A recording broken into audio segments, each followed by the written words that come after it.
ഈശോ മിശിഹായ്ക്ക് സ്തുതിയായിരിക്കട്ടെ. ഈ പ്രത്യാശയുള്ളവൻ അവിടുന്ന് പരിശുദ്ധനായിരിക്കുന്നത് പോലെ തന്നെ തന്നെ വിശുദ്ധനാക്കുന്നു. 1 യോഹന്നാൻ 3:3.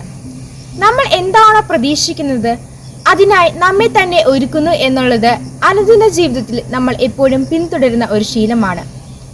എന്താണോ നമ്മൾ പ്രതീക്ഷിക്കുന്നത് അതിനായി നമ്മളെ തന്നെ ഹൃദയപൂർവ്വം നമ്മൾ ഒരുക്കുന്നു. ഹൃദയം കൊണ്ട് മാത്രമല്ല, നമ്മൾ മനസ്സുകൂടെ നമ്മുടെ ആ സമർപ്പണത്തിൽ എപ്പോഴും കൂട്ടിച്ചേർക്കാറുണ്ട്.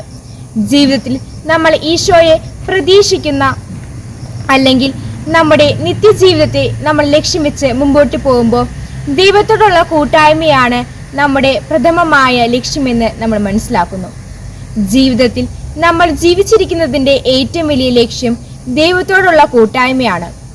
എപ്പോൾ മരിക്കുമെന്നോ നിത്യജീവൻ പ്രാപിക്കുമെന്നോ നമ്മൾ വിശ്വസിക്കുകയും നമ്മൾ ആ യഥാർത്ഥത്തിൽ ജീവിക്കുകയും ചെയ്യുമ്പോൾ അവിടുന്ന് പരിശുദ്ധനായിരിക്കുന്നത് പോലെ നമ്മെ തന്നെ അവിടുത്തെ പരിശുദ്ധിയോട് ചേർത്ത് വയ്ക്കാൻ എപ്പോഴും ശ്രമിക്കുമെന്നുള്ളതാണ്.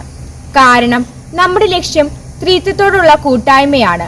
അതുകൊണ്ട് തന്നെ അവിടുന്ന് എങ്ങനെയായിരിക്കുന്നോ അവിടുത്തെ പോലെ നമ്മളും ആകാൻ മാത്രമേ നമുക്ക് അവിടുത്തോട് കൂട്ടായ്മ പുലർത്താൻ കഴിയൂ, മുമ്പോട്ട് ഒരുമിച്ച് ആയിരിക്കാൻ കഴിയൂ എന്ന ബോധ്യം നമ്മെ എപ്പോഴും അവിടുത്തെ പോലെ ആയിത്തീരാൻ സഹായിക്കുകയും ശക്തിപ്പെടുത്തുകയും ചെയ്യട്ടെ.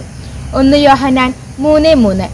അനുദിനം ജീവിതത്തിൽ എപ്പോഴും പൂർണ്ണമാക്കാൻ പരിശുദ്ധാത്മാവ് നമ്മെ സഹായിക്കട്ടെ.